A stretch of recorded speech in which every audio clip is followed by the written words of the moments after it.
Só um minuto.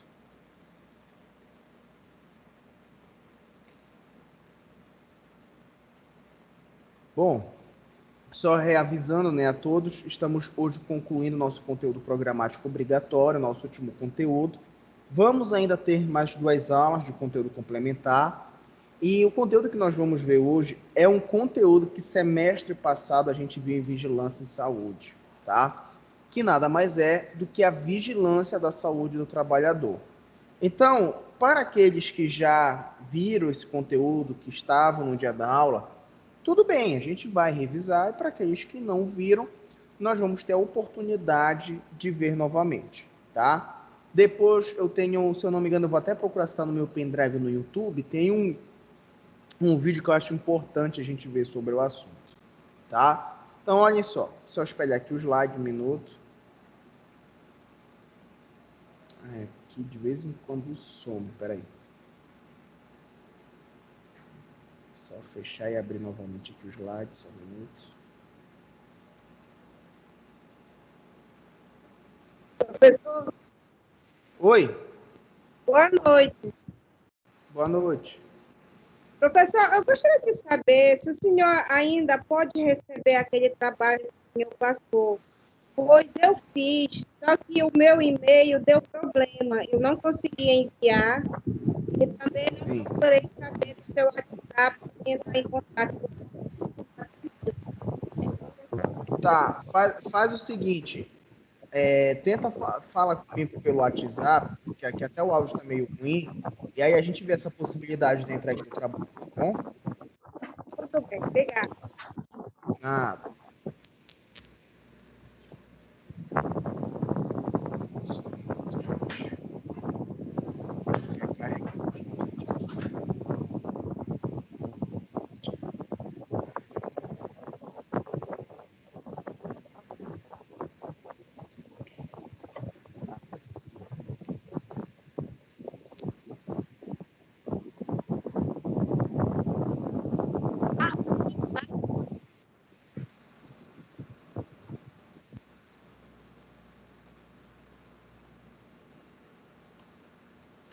Meu mouse travou. Pera aí, pessoal, que eu estou tentando espelhar, só que ele não está conseguindo abrir no computador. Pera aí.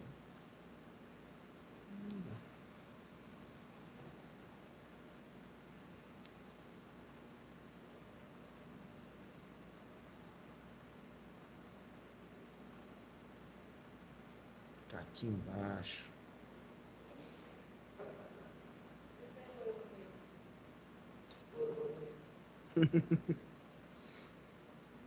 Vocês estão conseguindo ver o slide, gente? Sim ou não? Ixi, peraí. Estão? Sim? Sim. Perfeito.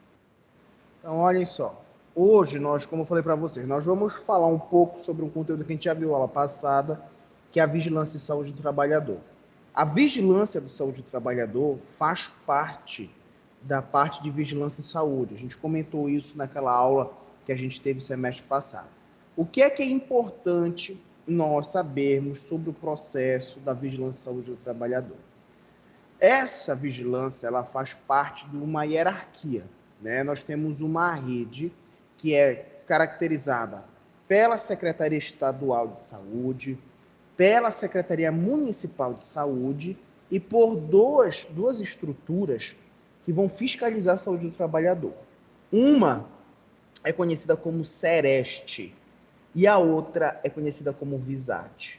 Elas habitualmente costumam tratar da mesma coisa, mas elas têm ações diferentes. O Sereste tem um papel muito mais de educação e atenção em saúde, e já a Visat tem um papel muito mais fiscalizador, tá? Então, o que é que acontece? Quando vocês olham uma equipe fazendo, por exemplo, estão lá no interior do Pará, fazendo fiscalização sobre trabalho escravo ou trabalho infantil, provavelmente quem está por trás disso é a Visat, tá? Quando você vê, por exemplo, um programa que está realizando exame de imagem em trabalhadores da construção civil, provavelmente é o Sereste, tá? Os dois órgãos, eles trabalham continuamente. tá? Você não precisa ter nenhuma especialização específica mesmo, tipo, eu sou enfermeiro do trabalho, para trabalhar nesse órgão. Aqui em Belém do Pará, como é que funciona? Ou você tem um contrato, ou você faz um concurso para a CESPA, ou no caso da SESMA, que tem os órgãos municipais. E lá, muitas vezes, você pode ser lotado dentro da Superintendência de Vigilância e Saúde. E vão trabalhar com isso, tá? Tanto o Sereste quanto o Visat, eles não trabalham sozinhos. Por exemplo, a Visat tem o apoio da Justiça do Trabalho, do Ministério Público, da própria polícia, né? E o Sereste também tem o apoio de outros órgãos, como a Justiça do Trabalho, né? Entre outros. Hoje em dia, não sei se vocês já ouviram falar sobre isso, mas existem alguns cursos que são ofertados pelo Ministério do Trabalho de maneira gratuita, tá? Todo mundo pode fazer. Ainda emite certificado e ainda dá lanche, né? Mensalmente, esses cursos ocorriam ali perto da Santa Casa, que é um órgão de fiscalização de saúde do trabalhador, né? Então, eles faziam curso sobre NR, eles fazem curso sobre primeiros socorros no ambiente de trabalho, sobre trabalho escravo. Então, eu tenho até uns 5 certificados de lá, entendeu? Isso é importante para quem tem curiosidade em trabalhar em saúde do trabalhador e para quem quer carga horária, né? Ah, eu quero certificado, eu preciso. Tá lá, tá ótimo, tá? O que a gente precisa entender sobre isso? Por que que a vigilância, por que a Secretaria Estadual de Saúde precisou criar o Sereste e a Visat? Um pouco antes da criação do SUS, lá na época do regime militar, nós tínhamos um padrão de saúde destinado apenas ao tratamento de doença. Então, o foco naquela época era a atenção hospitalar e era tratar doença, tentar curar um câncer ou coisas do tipo. Tudo bem, havia um investimento, mas o investimento, infelizmente, que não tinha condições de continuar. Por quê? Porque nós sabemos hoje em dia que quanto mais hospitais a gente construir, mais doentes vão existir. A gente tem que pensar então em atenção primária, né? Houve uma revolta popular e criou-se o SUS, através da Lei 8.080 de 1990. Logo em 94, ou seja, 4 anos depois, surgiu um programa chamado Programa Saúde da Família. Ele mudou o nome e virou Estratégia Saúde da Família. Vocês já ouviram falar nesse programa? Acredito que já, né? Estratégia Saúde da Família é considerado o maior programa já criado pelo SUS, porque ele aproximou o profissional da saúde da residência, do local onde o indivíduo mora. E por que que a gente está falando de Estratégia de Saúde da Família do SUS? Porque foi a partir da criação do SUS, com a criação da Estratégia de Saúde da Família, que houve início o programa de saúde do trabalhador mais efetivo no Brasil. Porque a gente tem problemas tão graves, né?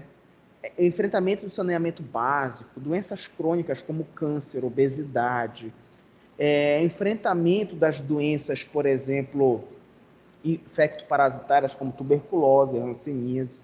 E eu pergunto para vocês o seguinte: por que nós precisamos criar um programa de saúde do trabalhador? Será que isso tem uma grandiosidade tão significativa quando o tratamento de um câncer, como o combate à tuberculose? Para a gente responder essa pergunta, eu vou dar um dado para vocês, né?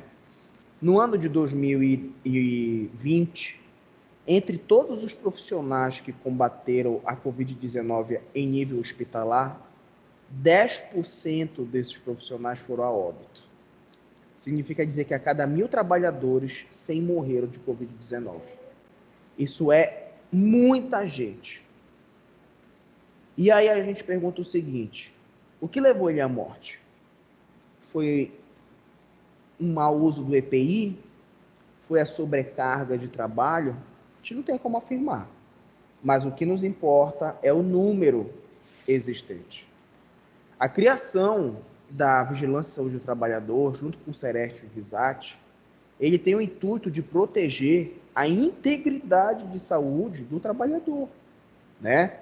Já falei para vocês aqui esse semestre, até semestre passado, que de todos os profissionais de saúde que hoje nós temos, o enfermeiro é o que mais comete suicídio, né? E até brinco com vocês que eu digo que de todas as mulheres da área da saúde, a enfermeira é que mais se divorcia. Quando a gente fala em saúde e adoecimento ocupacional, eu acho que talvez vocês pensem logo assim, LER, DORT, acidente com perfuro cortante, mas não esqueçam que saúde é o equilíbrio biológico, social e mental. A Covid-19, ela foi um exemplo muito comum disso, porque ela colocou o profissional da área da saúde, né, que é o nosso caso, frente ao sofrimento contínuo. Todo mundo aqui sabe que quando a gente for para a área da saúde, a gente vai se deparar com morte, com situações tristes, mas você se deparar com a morte todo dia, ao longo de um dia inteiro, 8 horas por dia, é muito complicado. Você vê um pai perder um filho, que não é a lógica da vida, seria o filho perder o pai. Você vê uma mulher grávida morrendo de Covid, com feto dentro da barriga. Você vê um jovem de 18 anos atleta. Você vê uma mulher que estava prestes a sair da UTI e morreu. O profissional, não só da enfermagem, mas de outras áreas da saúde, ele não estava preparado e nunca estaria preparado para enfrentar isso. Nem daqui a 200 anos os profissionais estariam preparados para isso. Por quê? Porque isso tem um impacto dentro do subjetivo do indivíduo. O subjetivo está relacionado à individualidade de cada um. Hoje, a gente vê uma pessoa desmaiar aqui na sala de aula e morrer, poderia ser muito impactante para Karine. Assim como para o Pombo, poderia não fazer diferença. O fato de um evento ter efeitos diferentes nas pessoas faz com que a gente não tenha uma ferramenta concreta que evite o sofrimento de todos. Covid-19 não é a única coisa que tem levado o enfermeiro ao sofrimento psíquico, biológico, que a gente vê o profissional cansado, com marcas no rosto do uso de máscara, com a coluna sobrecarregada. Mas as condições de trabalho em excesso, busca de melhorias salariais, expõe o profissional da saúde a essa questão. Nós, quando começamos nosso estudo de saúde do trabalhador, nós vimos que, desde a Revolução Industrial, lá na Inglaterra, já se falava muito sobre acidente ocupacional. Então, nada mais justo do que, com a criação do SUS, a gente ter um olhar diferente para todo o profissional, não só da saúde, mas todos os outros. E entender que é muito importante a gente valorizar a saúde do trabalhador. O Sereste e o Visat vieram para isso e vamos continuar falando um pouco sobre os dois. Gente, pessoal aí de casa, alguém tem alguma pergunta? Estão ouvindo bem? Tudo tranquilo, né? Perfeito. Diga, Aline, você ia falar alguma coisa? Não, professor, estamos escutando. Tranquilo, perfeito. Então, olha só. Vamos começar falando sobre o Sereste.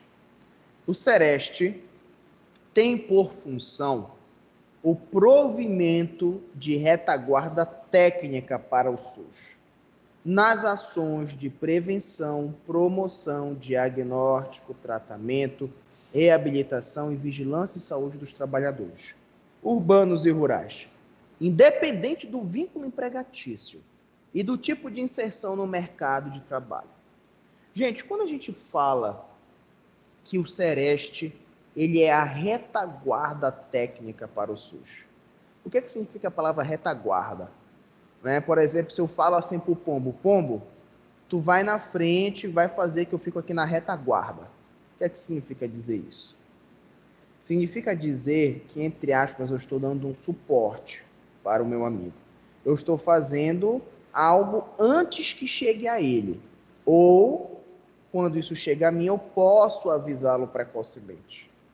Isso significa dizer o quê? Vamos imaginar que no Pará Hoje que eu digo dia 28 de abril, o Sereste recebeu várias notificações ao longo do Pará todo de profissionais que sofreram intoxicação no ambiente de trabalho, né? Isso é uma coisa chamativa.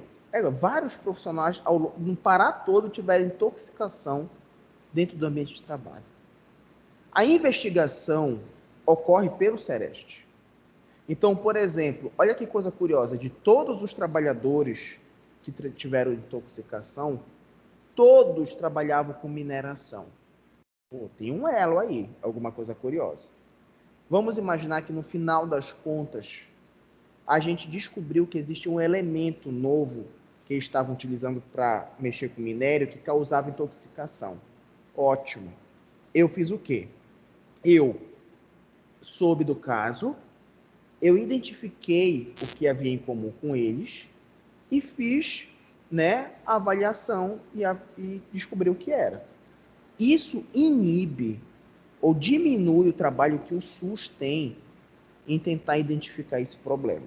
Porque eu vou dar um exemplo para vocês. Eu não sei se vocês sabem disso, mas hoje, se todo mundo dessa sala de aula fosse para um aniversário, né? Vamos imaginar que vai ser o aniversário de alguém, vocês vão comemorar meu aniversário, né? Que passou semana passada. E aí, nesse aniversário, das 50 pessoas que estão lá, 40 tiveram intoxicação alimentar. Quando vocês chegam numa unidade de saúde, olha só como é interessante a vigilância em saúde. Vocês vão relatar, né? E quando a gente vê um fluxo maior, por exemplo, chegou uma pessoa, 2 pessoas, 3 pessoas, o profissional de saúde, ele tem o dever de notificar o que está acontecendo para a vigilância sanitária. A vigilância sanitária, ela vai até o local da festa e recolhe alimentos e bebidas, além de fazer o acompanhamento de todos os envolvidos, sejam doentes ou não. Esse tipo de coisa, a população não sabe, né? Por quê? Porque dificilmente, hoje em dia, a gente consegue vivenciar um evento que cause uma intoxicação em alta escala, né? No máximo, 1 ou 2 passam mal, e aí isso não se torna tão grandioso. Mas o Sereste, ele tem um papel de desafogar esse serviço, né? Já que o SUS tem uma demanda tão alta para vários outros serviços, o Sereste ele vai ficar na retaguarda para proteger a saúde do trabalhador. O Sereste dá conta de tudo? Não, né? Vamos imaginar que, por exemplo, tem um trabalhador que chega lá no Sereste e fala, olha, senhor, eu estou tendo um problema na coluna, eu trabalho muito tempo em pé, né? E tá, o senhor tem carteira assinada? Não, eu não tenho carteira assinada, nem contrato. Tá bom. Onde é que o senhor trabalha? Ah, eu trabalho ali numa fábrica que a gente faz droga. Ah, interessante. Eu vou dizer uma coisa para vocês. Ele é um trabalhador. Ele exerce força produtiva para alguém. Só que o Sereste não pode chegar lá na boca, na fábrica e falar, ó, gente, eu vim fiscalizar. Não, não existe isso. Essa parte estrutural já vai ser passada para a VISAT, como eu falei para vocês, que tem um intuito muito mais fiscalizador, trabalha com a polícia, entre outros. A gente tem exemplos muito legais para a gente utilizar, para a gente ver a importância do Sereste. O Sereste é um órgão público de livre acesso. Quando eu digo livre acesso, você não precisa ir para uma unidade de saúde para ser referenciado para o Sereste. Você não precisa ir numa UPA para ser referenciado para o Sereste.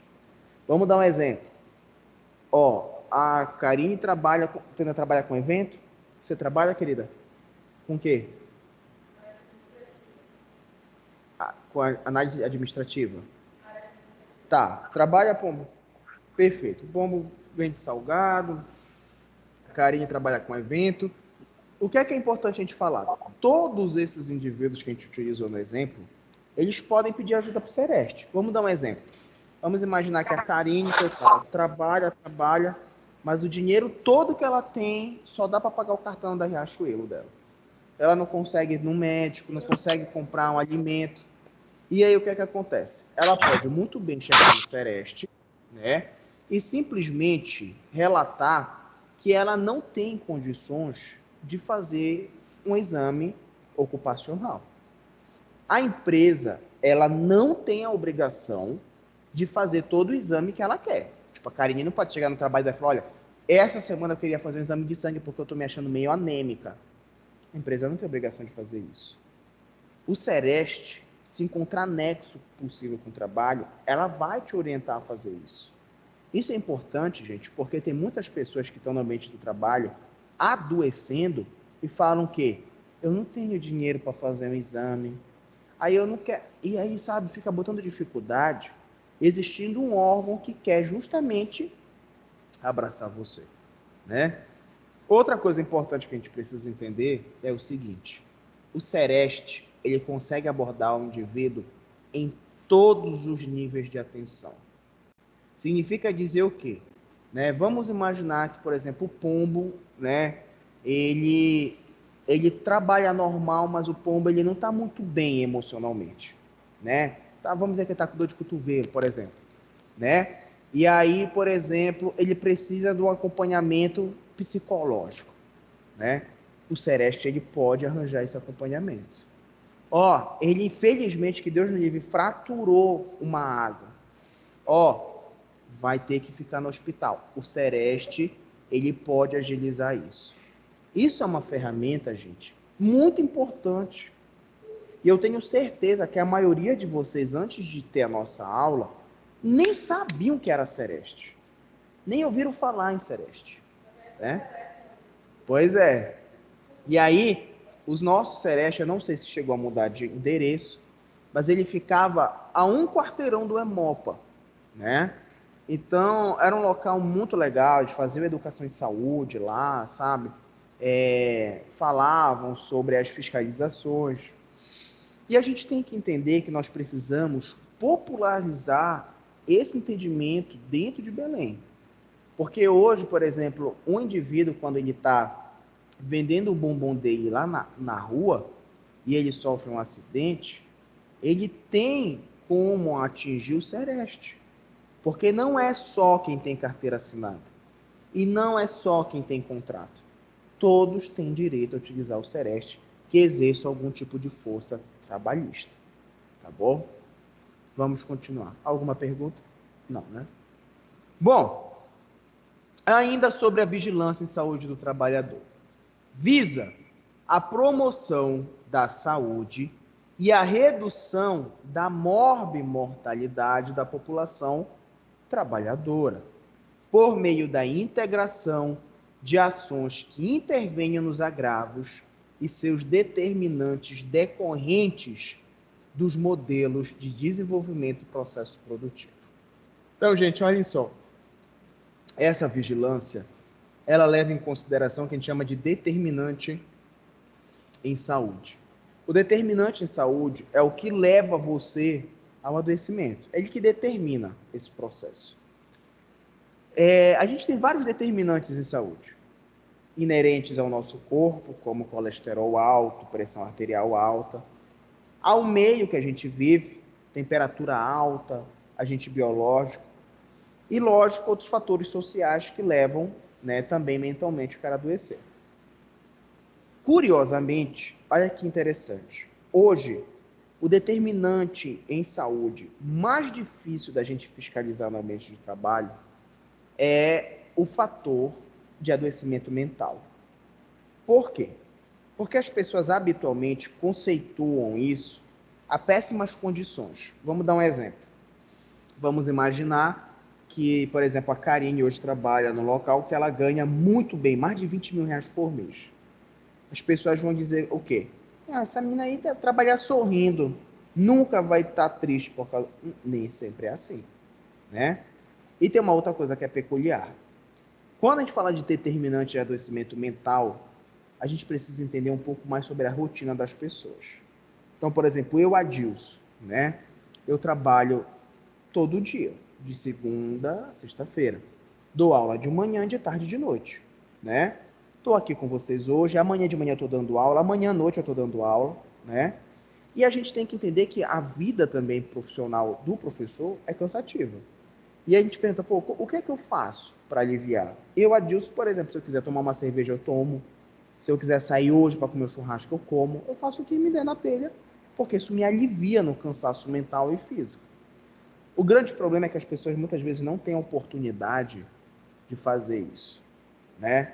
Então, por exemplo, às vezes a gente tem uma colega que trabalha todo dia, de manhã e de tarde, e aí, por exemplo, as pessoas que não aliviam, por exemplo, essa pressão, ficam assim, jogadas, desmotivadas, né? E aí o que é que acontece? A gente tem que entender que para a gente ter um ambiente, uma saúde melhor, muito depende da gente. O que é que a Karine faz, será, para aliviar o estresse ocupacional dela? A professora, essa semana, ela postou uma foto que ela fez o cabelo dela. Sim, mas isso não significa dizer que isso alivia ela, né? Será que ela lê? Será que ela dança? Será, sei lá, o que é que ela faz? Isso é muito difícil da gente fiscalizar na saúde do trabalhador, porque é muito subjetivo, né? Tem gente que o simples fato de deitar e ficar sozinho vendo TV já está o suficiente. Então, para quem for trabalhar na vigilância da saúde do trabalhador, principalmente envolvendo esse critério, vai ter uma dificuldade muito grande de chegar a esse ponto. Diga.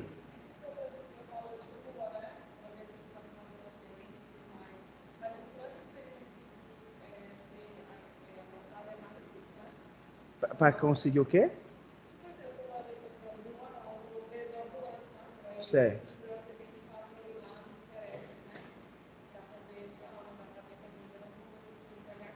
Sim.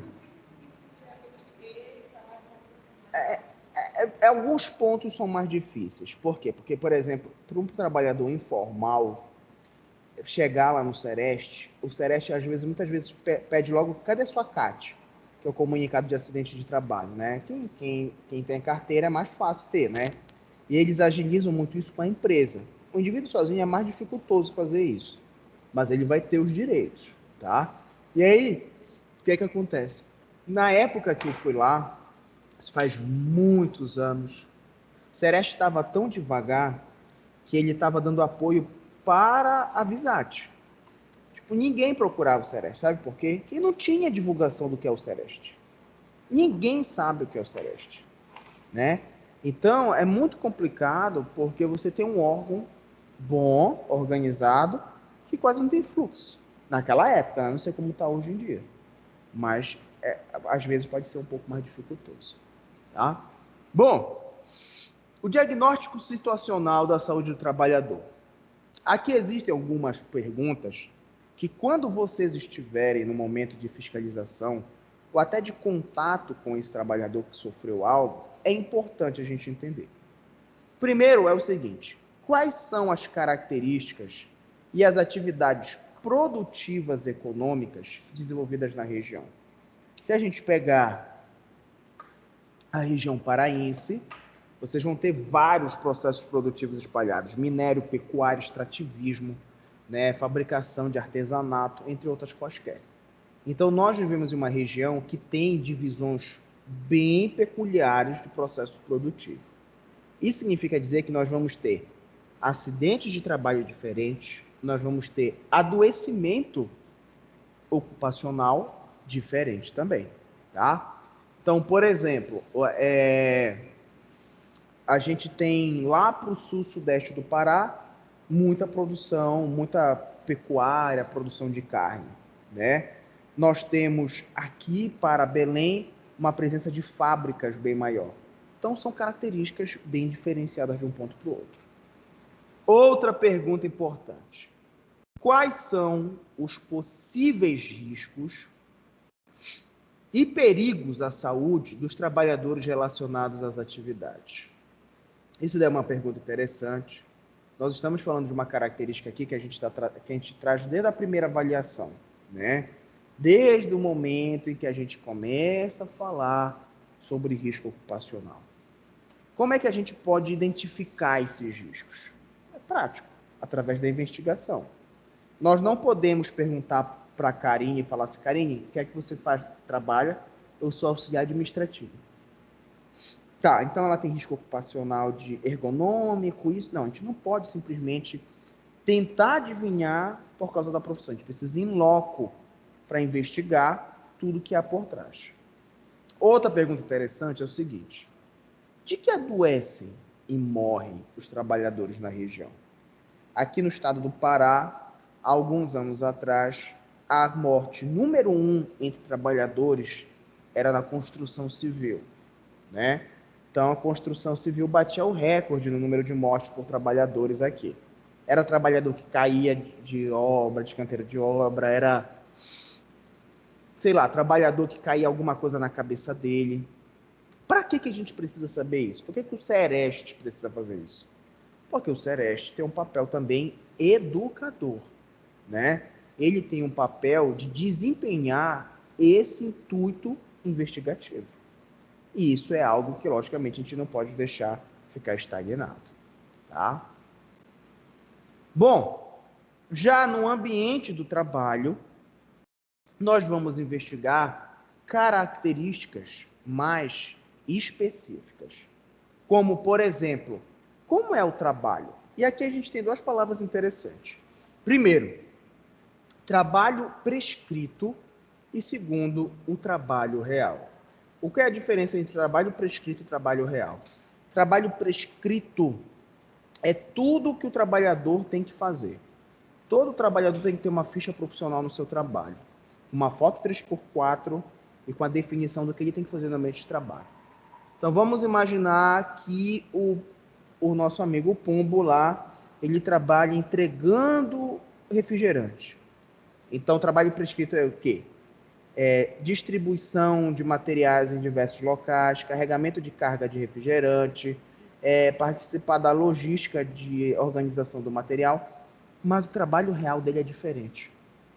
Porque além dele fazer isso, a chefia dele põe ele para varrer o local de trabalho, pede para ele passar pano no local de trabalho, pede para ele pagar conta na rua, que não é isso que ele tem que fazer. Então, a primeira coisa que a gente investiga dentro do ambiente de trabalho é que se realmente ele desenvolve, se ele adoeceu ou sofreu aquele acidente, dentro da caracterização do trabalho dele, né? Que é para a gente entender logo se a empresa já tem uma responsabilidade direta ou não sobre o ocorrido. Outra coisa importante é a variabilidade, ou seja, a dinâmica. Um profissional, vou dar um exemplo para vocês, que tem uma dinâmica muito grande no seu ambiente de trabalho, é o maqueiro.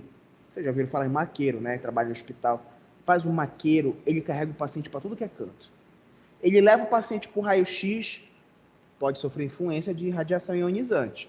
Ele leva o paciente para urgência e emergência, tira o paciente de lá, é contato com sangue, é gente querendo quebrar tudo, leva para a UTI, vai para um lado, vai para o outro. Olha a variabilidade, a dinâmica do trabalho dele. Quanto maior for essa dinâmica, mais preciso o nosso olhar precisa ser. Porque a gente vai ter que investigar ponto por ponto para saber se ele sofreu aquele acidente por isso, por um ato inseguro dele, e se existem outros trabalhadores que estão em exposição. Eu já falei para você, sou enfermeira do trabalho, uma vez eu tive a oportunidade de fazer o treinamento dos maqueiros da Unimed. Era uma sala imensa, só homem, né? E aí, eles relataram para mim, eu não sei se vocês lembram, quando entrou um grupo de assaltantes, matadores, na Unimed ali da Castela e mataram um cara que estava lá dentro, né? Eles falaram que a Unimed, bom, eles que falaram, tá? A Unimed fez um acompanhamento dos enfermeiros, dos médicos, dos técnicos e não fizeram dos maqueiros. E na concepção dele, esses maqueiros estão acostumados a ver tudo, né? Não precisa de apoio. Tiveram 2 maqueiros lá que tiveram que procurar apoio psicológico por fora. Isso está totalmente errado. Esse profissional gastou o dinheiro dele desnecessariamente. Porque ele tinha por direito ter o auxílio psicológico pela empresa, que é a Unimed, ou pela própria Sereste. Mas ele não sabia disso, né? Então, gente, eu digo para você o seguinte, quando a gente fala de variabilidade, é isso. É tentar entender o mais próximo possível aquela dinâmica de trabalho. Outra coisa importante, aspecto organizacional e gerencial. O que é que significa dizer isso? Relação com o teu gerente, tua chefia. Tua chefia é boa, né? O ex-chefe da Karine, uma pessoa excelente, conheço, muito bom. Não foi o melhor chefe que você já teve? Foi. Seu chefe, gente fina? Mais ou menos, né? Ninguém quer se queimar aqui. Aí o que é que acontece? Aspecto organizacional e gerencial é importante. Por quê? Porque, olha, vou dar um exemplo para vocês. Você trabalha numa empresa, por exemplo, de 8 a meio-dia e de 2 às 6. Quando é sexta-feira, você saiu da empresa, sei lá, tá atravessando a roda da tua casa às 7 horas da noite. Aí vem um carro e tu nem prestou atenção que foi atropelado. Você não está no seu ambiente de trabalho, você não está no seu horário de trabalho. Isso pode ter um nexo com o trabalho? Pode ter um nexo, mas não direto. Por quê? Se a gente for a fundo, esse indivíduo pode sofrer tanta pressão da gerência, tanta ameaça no ambiente de trabalho, que simplesmente ele está com a cabeça, como a gente chama, na lua. Existem casos no Brasil de trabalhadores que entraram na justiça alegando fatos como esse, como, por exemplo, transtorno de ansiedade causado por assédio moral, transtorno de ansiedade pela pressão de produtividade no ambiente de trabalho. Alguns ganharam, outros perderam. Por que alguns ganharam, outros perderam? Porque os que ganharam conseguiram provas do exercício da pressão no ambiente de trabalho, como mensagem, e-mail. Inclusive, antigamente, eu vou até relatar para vocês, não sei se vocês sabem disso, tinha um telefone da Motorola, eu digo isso porque é difícil o telefone vir com isso, que quando a gente ligava, ele tinha uma opção já no item de ligação de gravar a ligação. Hoje em dia, para quem quer fazer isso, a gente precisa de um aplicativo.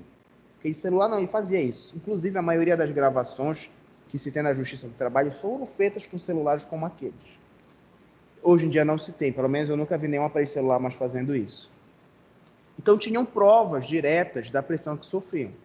Inclusive, tinham testemunhas que falavam, ele chorava quando a chefia falava com ele e tudo mais. E ganharam as causas. Isso abre as portas para a gente entender que um profissional que está doente mentalmente, ele pode um dia indenizar o ambiente de trabalho. Mas eu vou dizer uma coisa para vocês que isso é muito importante. Antigamente, quando a gente estava lá na nossa primeira avaliação, eu falei para vocês que o trabalhador hoje em dia, vamos dar o exemplo, eu sofri uma LEA e uma DORT, né? E eu não quis entrar na justiça agora, porque eu gostava muito do meu patrão. Mas daqui a 10 anos, eu estou precisando de dinheiro, estou com muita dor, então vou entrar na justiça contra a empresa. Isso poderia acontecer. Hoje, a partir de 2021, isso não pode mais acontecer. O trabalhador, e prestem atenção nisso, porque eu sei que vocês têm muito interesse em fazer isso. O trabalhador só pode entrar na justiça contra a empresa até 2 anos depois da sua saída da empresa. Então, por exemplo, se eu fui demitido, desligado ou pedi demissão em abril de 2021, eu só posso entrar na justiça até abril de 2023. Então, para vocês que pensam de entrar na justiça, processar o empregador, pensem no tempo que vocês vão levar para fazer isso. Certo? Porque eu sei que vocês perguntam muito sobre isso às vezes, querem ganhar dinheiro, né? Então, tá aí uma dica valiosa para vocês. Tá? Bom, outra coisa importante são a exposição aos riscos, que a gente já falou ao longo do nosso discurso, e a participação dos trabalhadores em soluções coletivas. Ou seja, quanto mais a gente aproxima o próprio trabalhador da resolução dos problemas, é melhor. Porque eu, Adilson, posso chegar aqui e posso olhar para esse ar-condicionado aqui agora e eu não vejo nada demais, não tem nada demais aí. Mas, por exemplo, de manhã, por algum motivo, ele fica pingando e deixa a sala toda molhada. Eu não sei disso, quem sabe são vocês que trabalham aqui. Então, quanto mais eu aproximo esse trabalhador dessa perspectiva de realizar a orientação, de tentar mudar, é melhor. Porque só o trabalhador sabe o que é que pode mudar e melhorar o ambiente de trabalho. Eu tenho um exemplo para dar para vocês, que é uma coisa assim. Eu não sei se eu já contei para vocês esse exemplo, mas é o seguinte. Quando a gente fala de participação do trabalhador, eu trabalhava numa empresa que era de educação também, que tinha uma CIPA, uma Comissão Interna de Prevenção de Acidente, preocupava-se muito com a saúde do trabalhador, e a pessoa que trabalhava lá se enchia muito do ego por acreditar que o trabalho dela era perfeito, porque ninguém sofria acidente de trabalho lá há algum tempo, nem afastamento profissional. Havia um laboratório de farmacologia lá e teve um profissional que sofreu um acidente lá. Todo laboratório que mexe com produto químico, ele tem que ter uma espécie de chuveiro que pode ser acionado através de uma corrente. E deve ter uma espécie de bebedouro, não é bebedouro, tá, gente? Mas é como se fosse um chuveiro para você apertar e lavar os olhos em caso de acidente direto químico. Quanto mais tempo a substância estiver em contato com os olhos, maior a tendência de danificação da córnea. Beleza. O cara no laboratório sofreu um acidente, ele puxou a corrente, não saiu água. A tubulação estava com problema, não saiu água. O trabalhador sofreu uma lesão pequena, não foi algo que limitou a visão dele, entrou na justiça, ganhou 100 mil reais de indenização. E aí o cara que estava na CIPA, né, perdeu a banca toda e simplesmente, sim, ele não necessariamente precisa sair da empresa.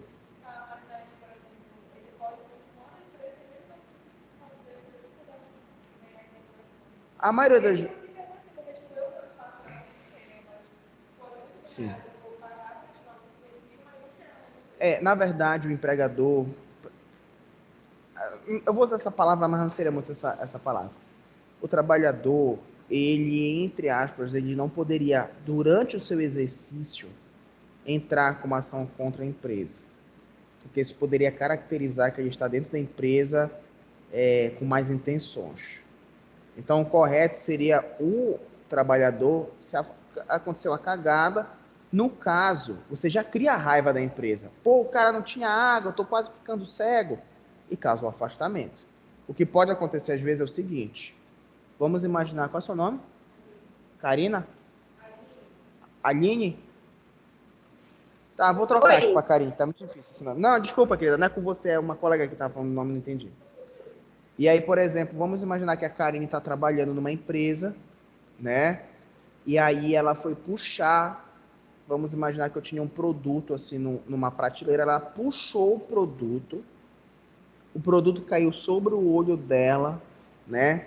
Ardeu muito na hora, ela correu, mas ao mesmo tempo o produto estragou toda a minha produção. Eu tive mais de 50 mil reais em prejuízo. Danos com prejuízo ao empregador pode gerar de demissão por justa causa, sabia? Ela pode ser advertida até 3 vezes e demitida por justa causa. E aí eu demiti a Karine por justa causa. A Karine se sentiu fragilizada, não teve apoio, foi desligada, humilhada, né? Tá com problema na visão, toda hora tá ardendo o olho dela. Ela vai para a justiça e na justiça ela não teve nenhuma lesão significativa no olho, mas ela gravou com o celular, o cara tratou ela mal, gritou, disse que ela ia pagar o prejuízo, demitiu, humilhou ela na frente de todos os colegas. O juiz pode determinar que, além do pagamento indenizatório, além da correção na carteira de trabalho, que não deveria ser por justa causa, ele reintegre você ao serviço, dando a garantia de, por exemplo, mais 2 anos exercendo sua função. Existem casos que acontecem isso.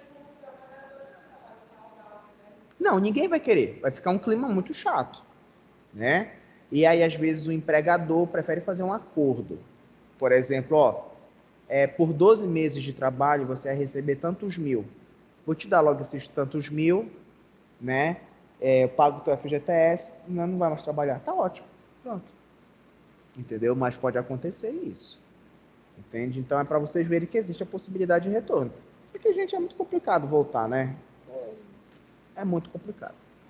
Tá? Vamos continuar. Bom, só um minuto, peraí. O conceito de risco, vamos falar agora de risco dos trabalhadores, é entendido pela epidemiologia como a probabilidade de ocorrência de um dano. Perfeito. A gente já está cansado de ouvir falar sobre o que é risco, né? Desde a primeira avaliação, a gente... risco ocupacional, risco biológico, risco químico. É uma coisa que a gente habitualmente já escuta muito falar. Porém, o que é que isso nos interessa dentro da fiscalização, dentro do Sereste, por exemplo?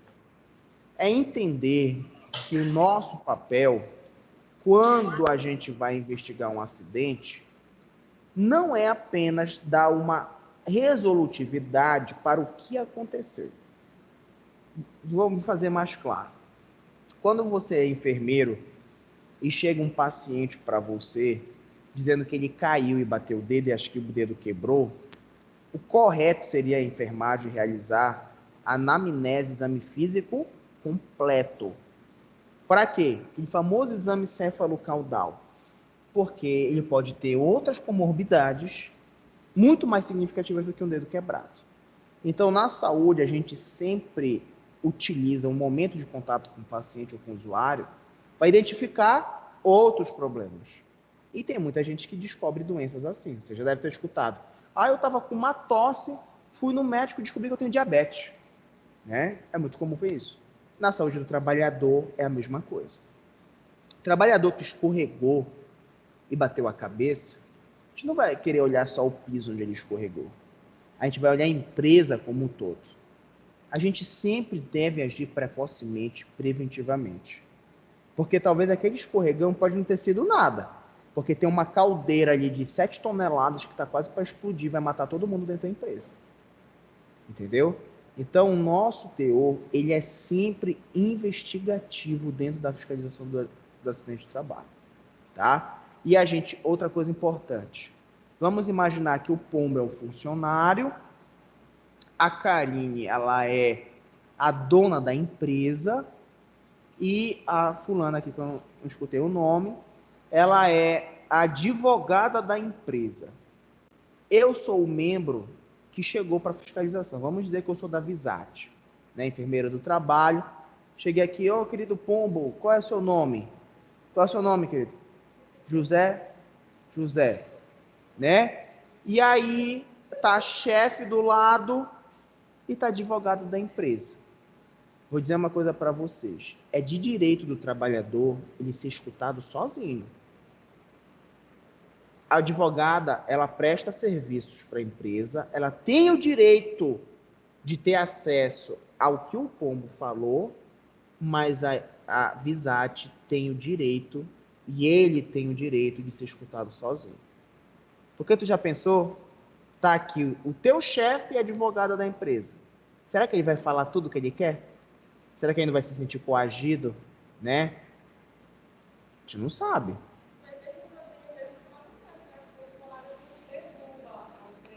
Eu não entendi.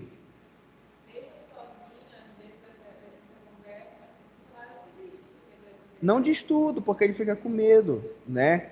Mas a gente tem que entender que é um direito dele ele ser escutado sozinho. Porque às vezes o funcionário, olha, gente, eu já vi isso acontecer muitas vezes.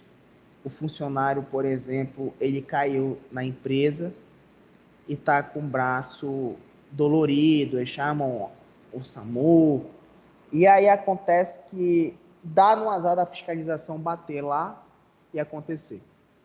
Às vezes o funcionário está tão estressado e com raiva que ele fala assim, olha, eu vou te dizer uma coisa, eu bati meu braço, mas tu precisa ver como é que está lá dentro da produção. O pessoal lá está trabalhando sem colete, sem EPI. Aí o cara joga a merda no ventilador. Aí a fiscalização fala, olha, eu vou querer andar aqui para a empresa. Bate lá e cagada generalizada.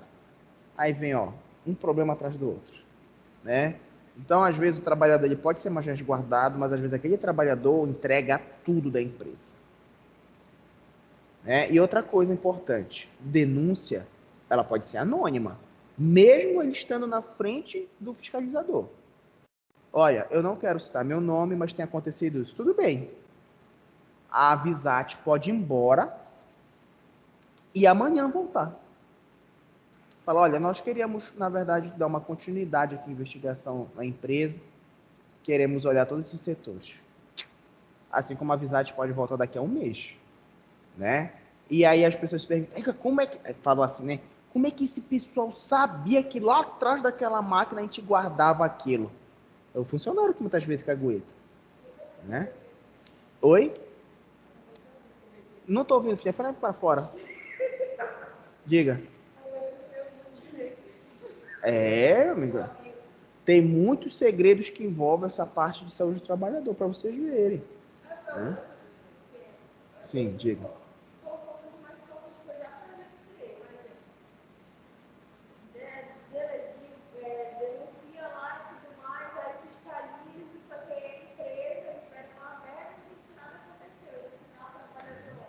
Pois é, esse é o grande atraso que a gente tem, né? Métodos corruptíveis, a empresa que tenta, né, dar um jeito, né? Então, é complicado. A gente sabe que, né, quando a gente fala de algo ilegal, retarda todo um processo que a gente tem. Mas nós temos que entender, dentro do nosso estudo, que o método legal é esse, né? É de chegar até então. Nós estamos numa luta, que é a luta da aprovação do nosso salário base, né, da enfermagem, que eu acho um absurdo as pessoas serem contra isso. E você sabe por que as pessoas são contra isso? Porque elas pensam assim, se eu não tenho, a enfermagem não vai ter. Né? Mas nós estamos numa luta muito importante, né? Nós estamos agora com representantes muito bons, né? Eu acho que a gente tem tudo para conseguir. Vocês conhecem a professora Ludmila, que dá aula aqui na enfermagem? Tudo bem? Só aqui na plataforma tem mais gente. Vou lhe mostrar aqui. Ó, a professora Elisângela veio fazer a frequência aqui presencialmente, viu, de todos. A Lípio, Liliane, Silvana, Sofia. Deixa eu passar aqui. Seus caras de pau, vocês não vêm para aula, não?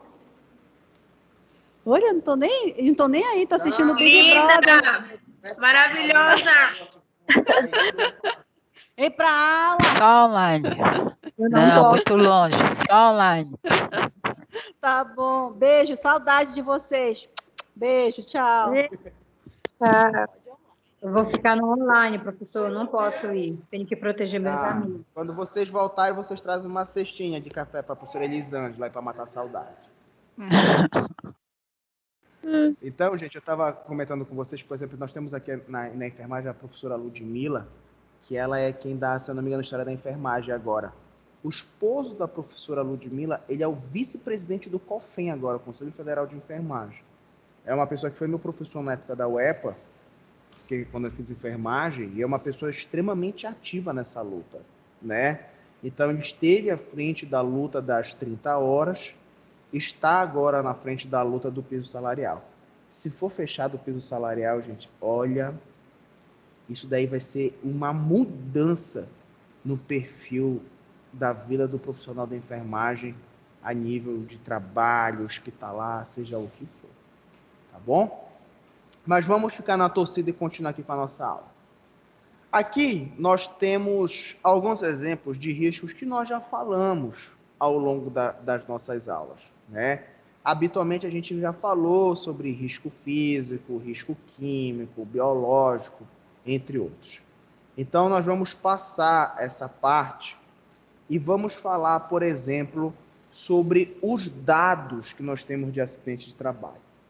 A gente estudou, e vocês estudaram em saúde coletiva, por exemplo, que nós temos doenças chamadas de doença de notificação compulsória ou notificação obrigatória, né? Então, por exemplo, o cara tem tuberculose, tem que notificar. O cara tem hanseníase, tem que notificar. O cara tem a doença do pombo, meningite, tem que notificar. E assim como outras doenças, os acidentes de trabalho, assim como doenças relacionadas ao trabalho, precisam ser notificadas. Na maioria das vezes, quem faz isso é o enfermeiro, né? Vamos falar dos 3 agravos mais notificados no Brasil. Silêncio, por favor. Em primeiro lugar, o problema mais notificado ao SINAM que nós temos é o trabalho fatal, o acidente de trabalho fatal. Ainda sendo o Pará um grande representante no Brasil de acidentes fatais. Em segundo lugar, os acidentes de trabalho com mutilação. O que é considerado mutilação, gente? Conceito biológico, o que é? Sim.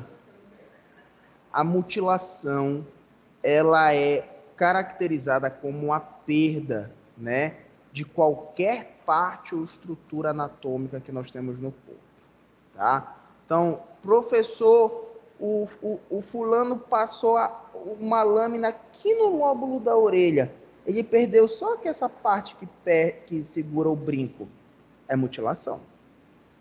Professor, ele perdeu só um pedaço da última falange, é uma mutilação. É que a gente tem que notificar? Tem que notificar, né? Outro exemplo importante é o acidente de trabalho com crianças e adolescentes, né? Gente, isso é muito complicado, porque quando a gente pensa em acidente de trabalho com crianças e adolescentes, eu vou fazer uma pergunta para vocês, vocês podem chutar qualquer coisa. Qual é a cidade do Pará que mais tem registro de trabalho infantil? Qual vocês acham que é? Chutem aí, qualquer cidade que vocês quiserem. Nossa amiga chutou Paragominas. Tu, Pombo, o que é que tu acha? Barcarena. Barcarena. A cidade que mais registra trabalho infantil é Belém, no Pará, né? Sendo que a região metropolitana de Belém, que inclui Marituba, Ananindeua, eles são responsáveis por mais da metade de todos os casos no Pará todos. Tem gente que pensa que a criança está lá no final do Pará fazendo carvão. Negativo. Aqui é onde é registrado o maior número de casos de trabalho infantil. Isso não está escondido, gente. O trabalho infantil, ele não é caracterizado apenas pelo exercício infantil do trabalho, mas a utilização da criança para provimento do trabalho. Vou dar um exemplo para vocês. Quando você sai do Shopping Boulevard e você vê aquela mulher carregando uma criança o dia inteiro pedindo dinheiro, aquilo é trabalho proveniente do uso infantil para o ganho de dinheiro. Porque ela chega no carro e fala assim, olha, minha filha tem só tantos anos, ela está com fome, eu queria comprar um leite para ela. Isso é utilização da criança para lucro. Mas, professor, ela está passando fome. Gente, não sou eu que estou falando isso, entendeu? É a justiça que diz que aquilo é crime. Vou dar um exemplo para vocês. Eu moro aqui perto da Doca, eu ia muito nessa Extra Farma que tem na Doca, que fica perto do Detran, perto da Doca quase, perto do posto de gasolina. A gente chegava no estacionamento, tinha uma mulher dentro do estacionamento já com uma criança. Quando a gente entrava na farmácia, ela entrava junto. Olha, você pode comprar um leite porque meu filho não comeu. Isso daí, se a gente tivesse uma fiscalização severa, isso seria caracterizado dessa forma. Poderia responder, perder a guarda da criança. Porque além disso ser considerado trabalho fortuno para a criança, é exposição, aí entra Estatuto da Criança e Adolescente, e provavelmente poderia perder. E iria perder porque muitas vezes é recorrente. Porque a mesma mulher que às vezes a gente vê hoje, a gente vê amanhã, semana que vem e sempre. É complicado porque nós estamos falando de um problema social, mas que para a justiça não existe isso.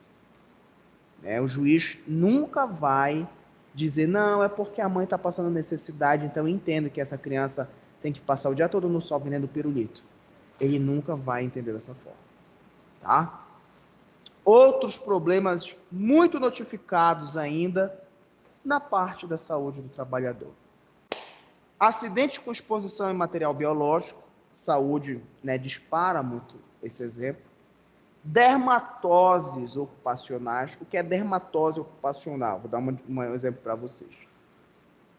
Vamos imaginar uma diarista ou uma empregada doméstica que trabalha com carteira assinada na casa de alguém.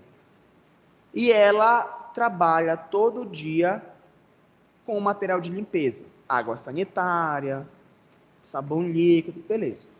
Hoje a patroa chegou e falou assim: fulana, eu comprei um produto bom agora para passar aqui no banheiro, que é a base de cloro, não sei o quê. Mulher usou, a primeira vez que ela usou, a mão dela descascou. Descascou. Não, beleza, aí. Quando for daqui a 2 semanas, ela usa de novo e tem de novo aquilo na mão. Vai formando uma dermatose, né? A longo prazo, isso vai deixando sequelas. Ela chega para a patroa e fala assim, ela manda um WhatsApp para a patroa: dona fulana, queria pedir para a senhora não comprar mais esse produto, porque isso está irritando a minha pele. Aí a patroa escreve assim para ela: eu nunca vi empregada doméstica ter alergia a produto de limpeza. E eu vou continuar usando ele. Ótimo. Né? A empregada só printa aquela imagem e guarda. Por quê? Ela tem uma doença. Claro, a empregada não sabe disso, né? O advogado dela vai dizer isso para ela. Ela está desenvolvendo uma doença de notificação obrigatória. Ela relatou o problema para a chefia. A chefia, além de não ter modificado, ainda utilizou de preconceito e discriminação pelo estado dela. Então, ela vai processar a mulher na justiça civil e vai processar a mulher na justiça do trabalho. Né?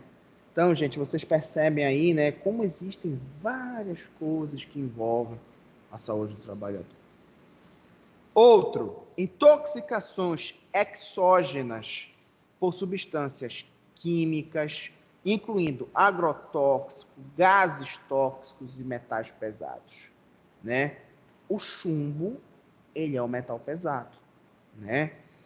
O contato com chumbo pode levar à contaminação, né? Pessoal que trabalha em plantação lida com agrotóxico direto.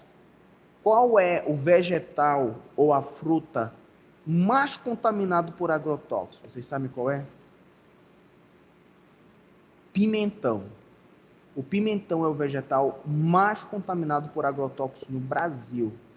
Por exemplo, eu adoro pimentão, mas faz muito tempo que eu não como, né? Então, por exemplo, as pessoas às vezes gostam muito, né? Mas é um dos alimentos mais contaminados por agrotóxico. O agrotóxico ele é tão severo que ele pode reduzir a expectativa de vida de um trabalhador em até 25% em 5 anos. Então, por exemplo, se a tua expectativa de vida era de 100 anos, você trabalhando 5 anos com agrotóxico já reduziu para 75%. Em 10 anos, você já tem expectativa de 50 anos. É absurdo, né? É um cálculo astronômico. Mas nós temos um exemplo na mídia muito famoso disso. Foi o caso do Leandro Leonardo, onde o Leandro morreu de câncer no tórax, que foi desencadeado pelo uso de agrotóxico quando ele trabalhava numa plantação de tomate, né? Então isso nos mostra como nós estamos lidando com um produto muito severo. Eu te faço uma pergunta. Tu imagina que você, quando pega aquele produto que foi respingado um pouco de agrotóxico, que você ainda lava, ainda tem resquício, tu imagina o cara que passa o dia inteiro borrifando aquilo, cheirando, entrando em contato com a pele, é muito complicado, tá? Outros exemplos de doenças ainda de notificação obrigatória. LER, que são as lesões por esforço repetitivo, assim como as DORTs, né, que são as doenças ou distúrbios osteomusculares. Para quem faz trabalho administrativo, isso é muito comum, tá? Outras doenças de notificação na saúde do trabalhador. Perda auditiva induzida por ruído. Acontece muito com motorista de ônibus, tá? Que trabalha do lado do motor direto, tem otite, tem até desenvolvimento de push no conducto auditivo. tá? Transtornos mentais relacionados ao trabalho e o câncer relacionado ao trabalho. Cara, esses casos aí são muito especiais, porque é muito difícil, é muito trabalhoso você relacionar o câncer com o ambiente de trabalho. Tem pessoas que entraram na justiça há 10 anos atrás, que estão até hoje lutando por reconhecimento do ambiente de trabalho ter sido causador do câncer. Não é fácil, né? Assim como o transtorno mental, ele começou a ter um olhar melhor agora.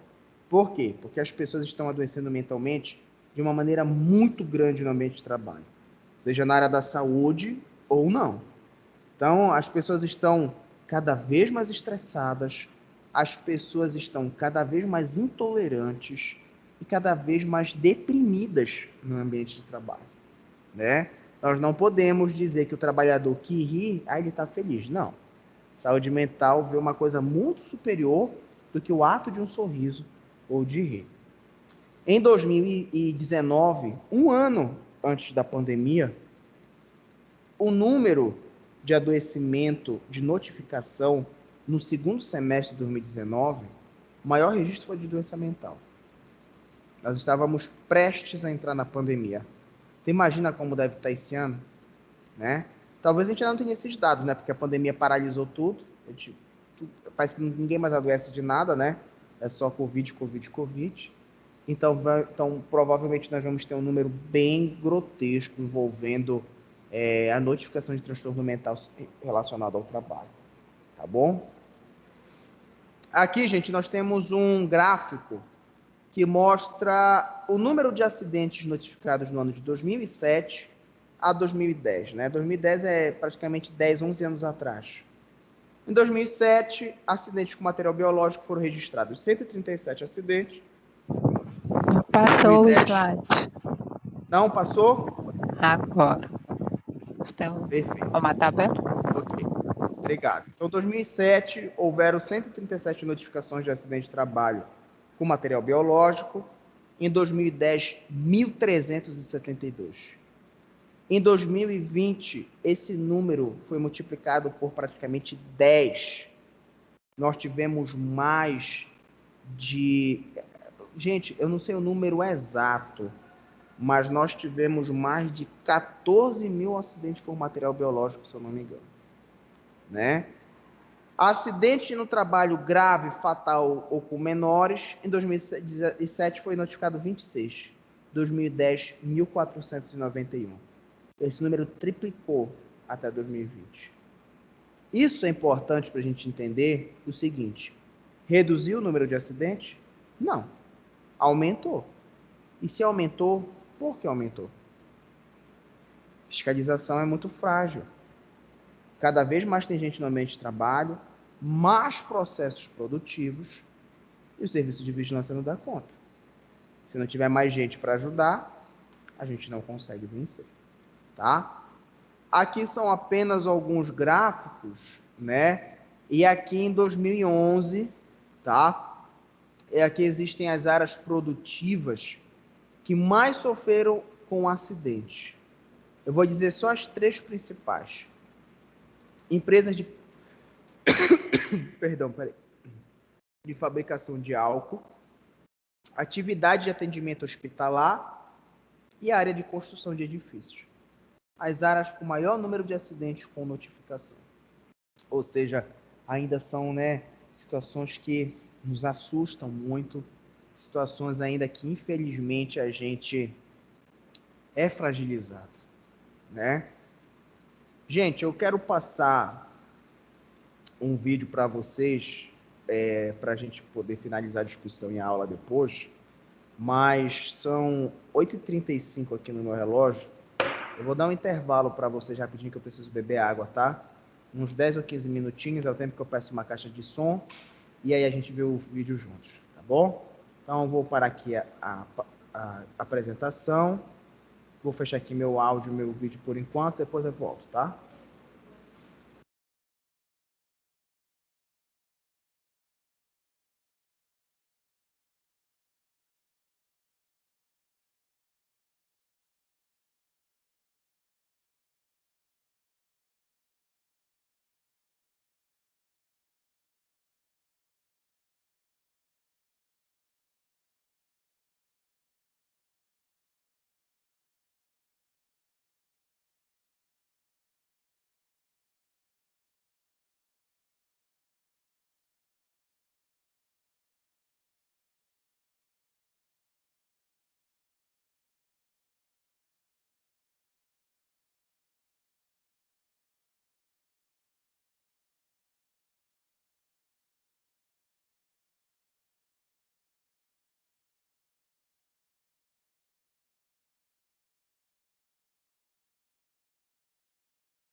Bem, amigos, vamos voltar.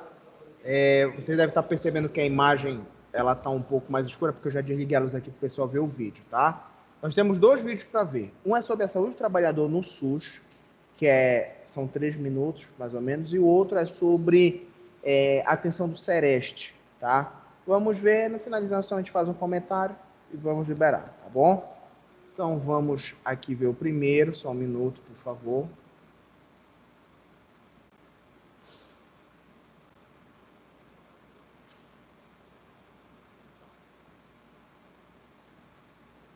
Só um minuto.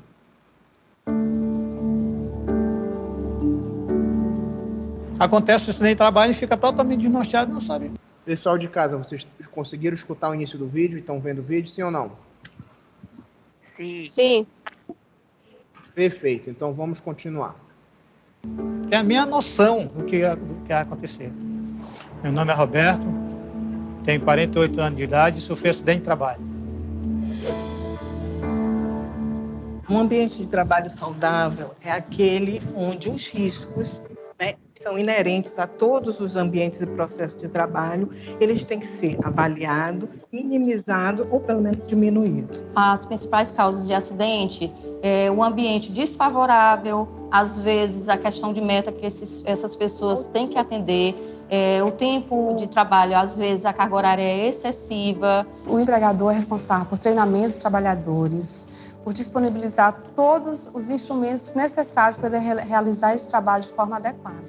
E o trabalhador, além de utilizar esses EPIs, tem que conhecer o seu processo de trabalho, né? Porque quando eu conheço um processo de trabalho e eu realizo de forma adequada, eu tenho menos chance de acidente de trabalho e adoecimentos no meu trabalho. Foi um acidente de trabalho de choque elétrico. Depois de 20 minutos, sentiu um mal-estar e paralisou o lado direito. O trabalhador, quando ele se expõe a uma situação que possa estar em risco, o que ele deve fazer é procurar alguém para que possa orientá-lo, receber a orientação adequada, para que ele não venha a adoecer com relação à atividade a qual ele está desenvolvendo. Aí chamaram a SAMU, aí foi que me encaminharam para o hospital. O atendimento foi ótimo, foi bom, foi rápido, assusta bastante. Logo no momento eu pensei muito na família e os filhos, né, na família da gente, sair vivo, sem que saia para trabalhar, nunca imagina que vai ter um susto desse. Eu ia para o serviço 5h30 da manhã, quando aconteceu o acidente. Eu estava na parada sentado, chegou um cidadão e chocou com a parede de concreto, com o carro. Ali, foi direto para o hospital. Me procuraram os que tinha que operar, tinha que cortar a perna, amputar a perna. Aí eu disse que podia cortar. A perna ia, a vida ficava. Todos nós devemos nos preocupar com a saúde do trabalhador. Somos todos trabalhadores e a preocupação é tanto do trabalhador quanto do empregador. Meu nome é Ingrid Passos, tenho 39 anos e eu sofri um grave acidente de trabalho, um fogo. Eu trabalhava no restaurante, eu trabalhava no caixa e um certo dia eu fui fazer uma função que não era minha. Foi um acidente grave e ela permaneceu conosco durante um pouco mais de 3 meses. Quando você tem mudança de função de um trabalhador sem treinamento, propicia acidente de trabalho, ou pode propiciar acidente de trabalho. Como foi um caso de queimadura grave, você ainda vai passar por vários processos para poder a regeneração dessa pele. O SUS hoje ele oferece a assistência, oferece a questão da reabilitação, questão do atendimento para todos os trabalhadores. Tanto os acidentes de trabalho quanto as doenças relacionadas ao trabalho têm N causas e o SUS está apto e está organizado para atender todos eles. Agradeço aos médicos, né, pela agilidade deles, né, porque foi muito rápido e dali eles me deram muita atenção, muito que eu percebia neles, aquela vontade de fazer por mim. Tô vivo, isso é bom demais. Tô bem, vou ficar melhor ainda. Todo trabalhador tem que se precaver. Está num ambiente de trabalho seguro, você se sente mais à vontade, se sente mais tranquilo. Então, gente, esse foi o primeiro vídeo que nós tínhamos para ver, que fala sobre a saúde do trabalho no SUS. é importante para vocês verem como são vários profissionais envolvidos, né? Vocês viram, as histórias são as mais diversas. O cara estava indo para o trabalho e foi atropelado, outro sofreu um choque, a outra foi com fogo. É uma abordagem multifatorial. E agora nós vamos ver um vídeo um pouco mais longo que fala sobre o Sereste, que foi a nossa aula de hoje. Vamos lá.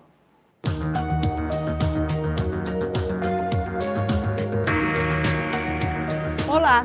Bem-vindo a mais um vídeo do Conecta SUS. No programa de hoje, vamos falar sobre saúde do trabalhador. E para começar, vamos relembrar sobre o Sereste, Centro de Referência em Saúde do Trabalhador, que é uma estratégia da RENAST, Rede Nacional de Atenção Integral de Saúde do Trabalhador, tendo como função a retaguarda técnica e científica para os serviços do SUS nas ações de prevenção, promoção, proteção e vigilância em saúde dos trabalhadores. Isso não significa que o Sereste assuma funções ou atribuições dos serviços especializados de segurança e medicina do trabalho, tanto do setor público quanto do privado, até porque ele não pode assumir atividades que o caracterizem como porta de entrada do sistema de atenção. Verdade. O Sereste é coordenado e gerido pela Secretaria de Estado da Saúde, com o objetivo de atender às questões relativas à saúde dos trabalhadores, conforme previsto na Constituição Federal de 88 e nas leis orgânicas de saúde. Seu trabalho se destina a todos os trabalhadores, independente de sua forma de inserção no mercado de trabalho, nos setores formais e informais da economia, inclusive aqueles que exercem atividades não remuneradas em situação de desemprego involuntário. Aqui em Goiás, temos 4 Serestes regionais, em Goiânia, Ceres, Anápolis e Formosa. 2 em processos de implantação, em Itumbiara e Rio Verde, e um Sereste estadual em Goiânia, formado por uma equipe multidisciplinar responsável pela aprovação da Política Estadual de Saúde do Trabalhador, que visa definir princípios, diretrizes e estratégias para o campo da saúde do trabalhador em Goiás. E agora vamos à primeira pergunta na TV. A VISAT, Vigilância em Saúde do Trabalhador, é um dos componentes do Sistema Nacional de Vigilância em Saúde que visa a promoção da saúde e a redução da morbimortalidade da população trabalhadora, por meio da integração de ações que evitem agravos e seus determinantes decorrentes dos modelos e desenvolvimento e processos produtivos. O seu campo de atuação é específico, já que relaciona a saúde com o ambiente e os processos de trabalho, abordando práticas sanitárias desenvolvidas com a participação dos trabalhadores de diferentes etapas. Como componente da vigilância em saúde e visando a integralidade do cuidado, a VISAT deve inserir-se no processo de construção da rede de atenção à saúde coordenada pela atenção primária, compreendendo uma atuação contínua e sistemática ao longo do tempo, para detectar, conhecer, pesquisar e analisar os fatores determinantes e condicionantes dos agravos à saúde nos processos e ambientes de trabalho, em seus aspectos tecnológicos, social, organizacional e epidemiológico, planejando, executando e avaliando intervenções sobre esses aspectos, de forma a eliminá-los ou controlá-los. A VISAT abrange também a assistência ao trabalhador vítima de acidentes de trabalho ou portador de doença profissional, a participação em estudos, pesquisas, avaliação e controle dos riscos e agravos potenciais à saúde existentes no processo trabalhista. Informar o trabalhador, a sua respectiva entidade sindical e as empresas sobre os riscos de acidente, doença profissional e do trabalho, bem como os resultados de fiscalizações, avaliações ambientais, exames de saúde, de admissão, periódicos e de demissão, respeitados os preceitos da ética profissional. E agora vamos a mais uma pergunta na TV. Márcia, são agravos de notificação compulsória. Acidente de trabalho fatal com mutilações ou exposição a material biológico, acidentes do trabalho em crianças e adolescentes, dermatoses ocupacionais, intoxicações exógenas por substâncias químicas, incluindo agrotóxicos, gases tóxicos e metais pesados, lesões por esforços repetitivos, LER, distúrbios osteomusculares relacionados ao trabalho, pneumoconioses, perda auditiva induzida por ruído, distúrbio de voz, câncer e transtornos mentais relacionados ao trabalho. 3 desses agravos são os mais notificados: acidentes com material biológico, em primeiro lugar, acidentes de trabalho grave, fatais e com crianças e adolescentes, em segundo, e intoxicações exógenas, em terceiro. Temos uma nova pergunta. Roda aí. Bom, o observatório é um mecanismo permanente de comunicação com a sociedade, inclusive com os trabalhadores. A partir da vigilância e acompanhamento da saúde do trabalhador, informações são geradas e amplamente socializadas, inclusive via internet, para orientar análises.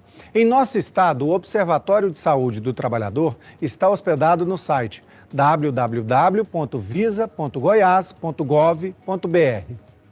E além do observatório, vale a pena falarmos sobre a rede Sentinela em Saúde do Trabalho, uma rede composta por unidades de saúde chamadas de unidades Sentinela, que tem um pacto com a Comissão Intergestora Regional e a Comissão Intergestora Bipartite para identificar, diagnosticar, investigar e notificar, quando confirmados, os casos de doenças, agravos e ou acidentes relacionados ao trabalho. A rede Sentinela é responsável também pela dispensa de medicamentos, acompanhamento dos casos de acidentes e encaminhamento para atendimentos específicos, como o clínico e a reabilitação.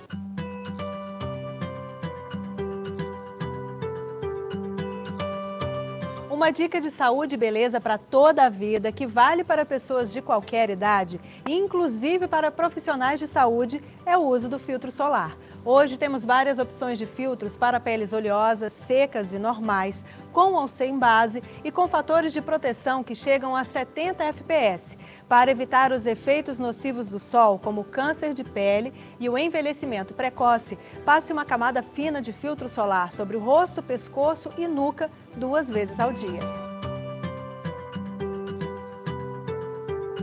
E agora, de olho em mais uma pergunta na TV.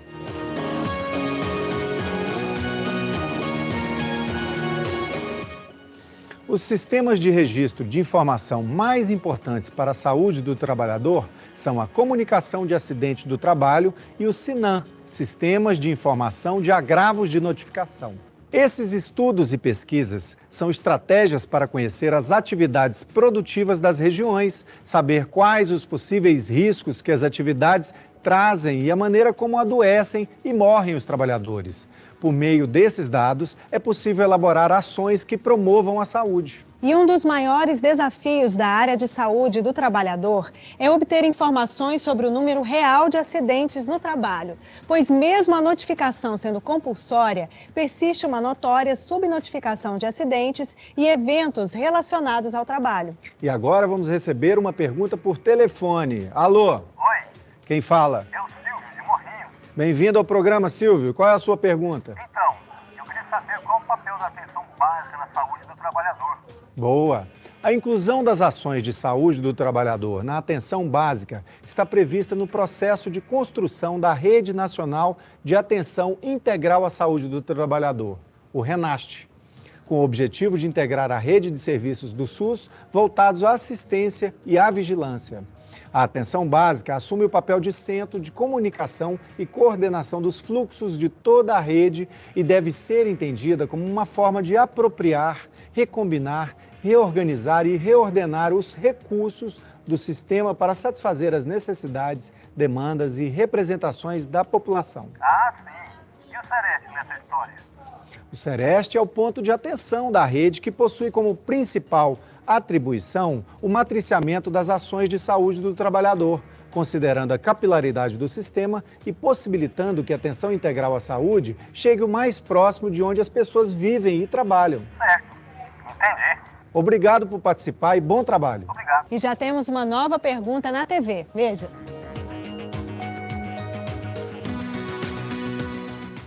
Olha, a saúde do trabalhador é um campo da saúde pública que compreende a articulação entre produção, Trabalho e Saúde, assistindo os trabalhadores independente do seu vínculo empregatício e sendo responsável por coordenar os protocolos dos agravos à saúde. A saúde do trabalho se baseia no princípio da precaução, na promoção da saúde e prevenção de danos. Já a saúde ocupacional, representada pelo Ministério do Trabalho e Emprego, é responsável por normatizar e supervisionar a saúde e segurança dos trabalhadores com vínculo empregatício, regidos pela consolidação das leis trabalhistas, a CLT, por meio das normas regulamentadoras.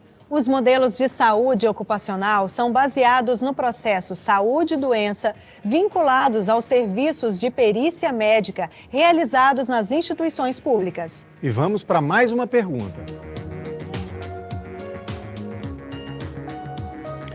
Vinícius, a CAT, Comunicação de Acidente de Trabalho, é um formulário instituído pelo Instituto Nacional de Previdência Social que deve ser preenchido na ocorrência de todo acidente ou doença relacionada ao trabalho para fins previdenciários, permitindo que os serviços de saúde gerem informações sobre os agravos, norteando as ações de prevenção e promoção da saúde. Em casos de acidente com servidores públicos efetivos, o preenchimento da CAT também é obrigatório.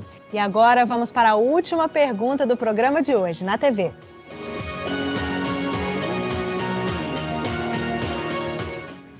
O SINAM é o Sistema de Informação Nacional em Rede, alimentado principalmente pela notificação e investigação de casos de doenças e agravos que constam na Lista Nacional de Doenças de Notificação Compulsória. É facultado aos estados e municípios incluir outros problemas de saúde importantes de sua região, como varicela, no estado de Minas Gerais, ou difilobotríase, no município de São Paulo.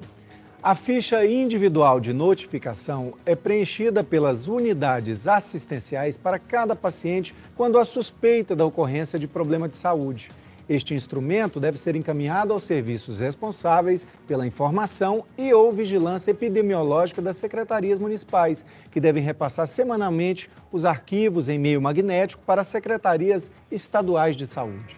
O objetivo desse procedimento é facilitar a formulação e avaliação das políticas, planos e programas de saúde, subsidiando o processo de tomada de decisões com vistas a contribuir para a melhoria da situação de saúde da população. E chega ao fim mais um vídeo Conecta SUS. Esperamos que você tenha aprendido mais sobre saúde do trabalhador. Até breve, bom trabalho. Tchau.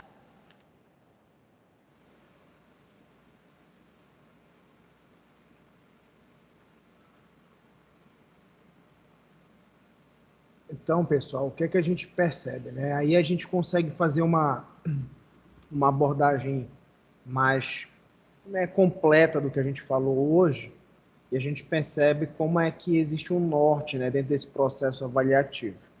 O que é mais interessante para a gente entender é... Pombo, só liga a luz lá para mim, por favor. O que a gente precisa, o que é mais importante a gente entender é que realmente não é um órgão isolado, né? Nós temos uma ferramenta aí que precisa, na verdade, funcionar em coexistência com outras estruturas para se tornar atuante. Quando a gente vê aquele primeiro vídeo do SUS, que é um vídeo que é mais tocante, né, a gente vê o relato das pessoas, aquilo costuma, né, nos deixar mais pensativo. Então, vocês já imaginaram se uma ação pudesse ser feita para aquele senhor não ter tomado um choque, para aquela mulher não tivesse sofrido aquela queimadura, né? Uma vida importa, né? E prevenir sempre vai ser a melhor coisa, tá? Gente, para aqueles que entraram depois, tá? Logo ao início da aula eu passei um aviso, eu vou falar novamente. Hoje, oficialmente, nós acabamos o nosso conteúdo obrigatório de saúde do trabalhador, tá? Nós temos mais umas 2 aulas antes da revisão de vocês do período de prova.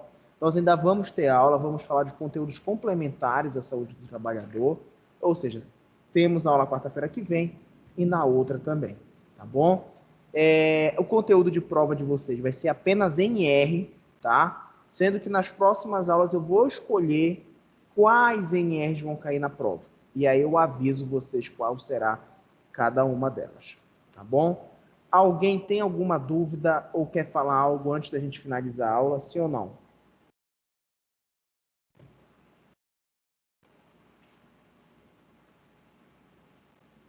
Acredito que não, né?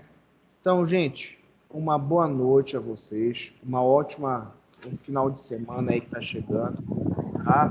Qualquer coisa é só falar, tá bom? Um abraço. Tchau, tchau. Tchau. Tchau. Até.